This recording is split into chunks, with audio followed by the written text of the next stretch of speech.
പക്വത എന്നാൽ എന്താണെന്നറിയാവോ? നമ്മൾ വിചാരിക്കും നല്ല ശാന്തമായ സ്വഭാവത്തോടെ അനങ്ങാതെ ഇരിക്കുന്ന പക്വത എന്ന് വിചാരിക്കുമില്ലേ? അതൊരു ഭാഗം മാത്രമേ ഉള്ളൂ. പക്വത എന്ന് പറഞ്ഞിട്ടുണ്ടെങ്കിൽ നമ്മളെ ഒരാൾ ഭയങ്കരമായിട്ട് ഉപദ്രവിച്ചു, നമ്മളെ ചീത്ത പറഞ്ഞു, അല്ലെങ്കിൽ നമ്മളെ മഹാമോശമായിട്ട് നമ്മളെ ചിത്രീകരിച്ചു എങ്കിലും നമുക്ക് അവരോട് തിരിച്ച് പ്രതികരിക്കാനും നമുക്ക് അവരോട് തിരിച്ച് പ്രതികാരം ചെയ്യാനുമുള്ള അവസരങ്ങളുണ്ടായിട്ടും നമ്മൾ അതിനെ മൈൻഡ് ചെയ്യാതെ നമ്മുടെ മനസ്സിനെ ശാന്തമാക്കി നമ്മളെ ഒരു പുഞ്ചിരിയോടുകൂടി മുന്നോട്ട് പോകുന്നതിനെയാണ് പക്വത എന്ന് പറയുന്നത്. ഇതല്ലേ ഏറ്റവും നല്ല പക്വത.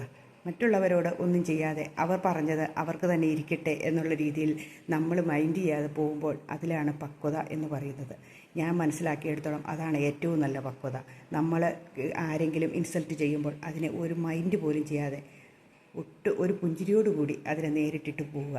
അപ്പോഴാണ് നമ്മുടെ മനസ്സിലൊരു സന്തോഷം, അവനത് കൊള്ളുകയും ചെയ്യും. നമ്മൾ എന്ത് സാധനം പ്രതികരിച്ചു പോയിട്ടുണ്ടെങ്കിൽ ഉണ്ടല്ലോ, അപ്പോൾ അയാൾക്ക് സന്തോഷമാകും, എതിരാളികൾക്ക്. കാരണം നമ്മളതിനെ പ്രതികരിച്ചല്ലോ എന്ന ഒരു ചിന്ത, അതാണ് അവരുദ്ദേശിച്ചു. അപ്പം അതിനുള്ള മറുപടിയാണ് നമ്മുടെ ഈ ചെറു പുഞ്ചിരി. അത് മാത്രം മതി.